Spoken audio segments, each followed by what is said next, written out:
Bayangkan seorang penguasa yang memerintahkan pasukannya untuk berperang melawan lautan, yang mengangkat kudanya menjadi konsul negara, yang diklaim telah menyatakan dirinya setara dengan dewa.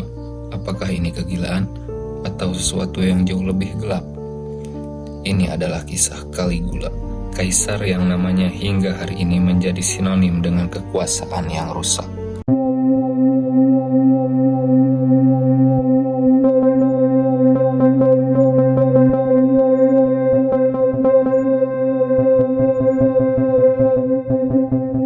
Lahir pada 31 Agustus tahun 12 Masehi, nama aslinya adalah Gaius Julius Caesar Augustus Germanicus. Ayahnya, Jenderal Germanicus, adalah pahlawan perang yang dicintai seluruh Roma. Sang ibu, Agrippina tua, adalah cucu langsung Kaisar Augustus. Darah bangsawan murni mengalir dalam dirinya. Sejak kecil, Gaius sering ikut ayahnya ke kamp militer di wilayah Germania. Disinilah para prajurit mulai memanggilnya Caligula, yang berarti sepatu bot kecil, karena ia kerap memakai seragam tentara mini yang menggemaskan. Tapi masa kecil yang tampak indah ini segera berubah menjadi mimpi buruk. Ayahnya meninggal secara misterius pada tahun 19 Masehi, ibunya diasingkan, dua kakak laki-lakinya dipenjarakan hingga mati di bawah perintah Kaisar Tiberius, paman sekaligus musuh keluarganya. Caligula muda tumbuh di istana yang penuh intrik, pengawasan, dan ancaman. Bertahun-tahun ia harus berpura-pura setia pada orang yang membunuh keluarganya. Tahun 37 Masehi, Kaisar Tiberius, tua dan sakit, menghembuskan nafas terakhirnya di Pulau Capri. Sejarawan Romawi Tacitus dan Suetonius sama-sama mencatat bahwa Tiberius mungkin dibantu untuk meninggal, kemungkinan oleh kepala pengawal Makro yang bersekutu dengan Caligula sendiri. Pada usia 24 tahun, Gaius Caligula tiba di Roma bukan sebagai terdakwa, melainkan sebagai kaisar. Rakyat Roma menyambutnya dengan penuh euforia. Ini adalah anak Germanicus yang tercinta, pewaris sah darah Augustus. Senat memberikan semua kekuasaan tanpa batas. Caligula membebaskan tahanan politik, menghapus pajak, mengadakan pesta rakyat besar-besaran. Selama beberapa bulan pertama, ia dipuji sebagai harapan baru Roma. Lalu semuanya berubah. Sekitar 7 bulan setelah naik tahta, Caligula jatuh sakit. Ketika ia pulih, sesuatu dalam dirinya tampak berbeda. Jauh berbeda. Eksekusi mulai terjadi. Pertama, para senator yang dianggap berbahaya, lalu orang-orang yang bahkan hanya bermimpi tentang kematiannya. Ya, ini benar-benar tercatat dalam sejarah. Ia mewajibkan para senator untuk berlari di samping keretanya sebagai tanda kerendahan hati. Ia menghabiskan kas negara yang ditinggalkan Tiberius dalam hitungan bulan untuk berpesta, bangunan mewah, dan hiburan. Beberapa sumber mencatat ia memanggil dirinya sebagai Deus, dewa, dan meminta rakyat memperlakukannya dengan demikian. Lalu ada kisah tentang kuda Incitatus, kuda kesayangannya. Disebut-sebut akan diangkat menjadi konsul. Namun para sejarawan modern seperti Anthony Barrett berpendapat ini kemungkinan besar adalah ejekan dari Caligula kepada para senator, cara mengolok-olok lembaga yang menurutnya tidak berguna.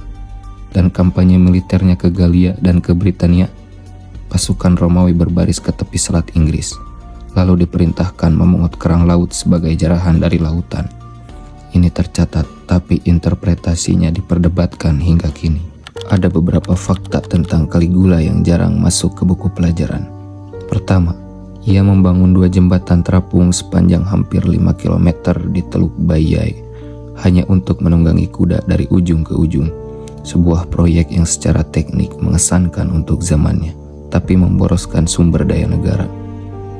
Kedua, beberapa ahli neuroscience modern berpendapat bahwa penyakit parah yang Caligula alami di bulan ke-7 pemerintahannya mungkin adalah encephalitis atau hyperthyroidisme, atau kondisi yang dapat menyebabkan perubahan kepribadian secara drastis. Ini bukan klaim pasti, tapi layak dipertimbangkan. 3. Caligula dibunuh pada Januari 41 Masehi oleh perwira pengawalnya sendiri, Cassius Schairea, bersama kelompok senator. Setelah kematiannya, Senat memvoting untuk damnatio memoriae, penghapusan resmi namanya dari sejarah, namun voting itu gagal. Dan inilah pertanyaan paling menarik yang membuat para sejarawan modern masih berdebat. Apakah Caligula benar-benar gila? Atau ia adalah korban kampanye fitnah terbesar dalam sejarah Romawi? Argumen yang mendukung Caligula memang bermasalah adalah Suetonius, Tacitus, dan Seneca menulis tentang kekejamannya dengan cukup konsisten. Pembunuhan dan eksekusi sewenang-wenang memang sulit dijelaskan dengan cara lain. Namun, argumen yang melemahkan narasi ini juga kuat. Semua sumber primer kita ditulis setelah kematiannya Caligula oleh orang-orang yang memiliki kepentingan politik jelas dalam merusak citranya. Senat yang ia lecehkan, aristokrat yang hak-haknya ia pangkas, merekalah yang menulis sejarah. Sejarawan modern seperti Alois Winterling dalam bukunya Caligula A Biography berargumen bahwa banyak kisah paling ekstrim tentang Caligula adalah satir dan hyperbola yang kemudian dicatat sebagai fakta. Caligula memang brutal, tapi mungkin tidak si paling gila seperti yang kita bayangkan. Intinya, kita tidak bisa memisahkan secara pasti mana fakta, mana propaganda, karena hampir semua sumber berasal dari musuh-musuhnya. Caligula memerintah hanya 4 tahun, tapi warisannya bertahan hampir 2000 tahun, sebagai peringatan tentang apa yang terjadi ketika kekuasaan absolut bertemu jiwa yang terluka. Apakah ia monster yang sesungguhnya? Ataukah ia korban sistem kekuasaan yang menciptakan monsternya sendiri? Sejarah tidak selalu memberikan jawaban bersih, dan memang begitulah seharusnya. Kalau menurut kalian, Caligula itu benar-benar gila atau korban propaganda terbesar Roma? Tulis pendapat kalian di kolom komentar. Dan kalau video ini membuat kalian penasaran dengan sejarah-sejarah kelam lainnya, jangan lupa subscribe ke Catatan Dunia, karena masih banyak kisah-kisah yang belum pernah kalian dengar sebelumnya.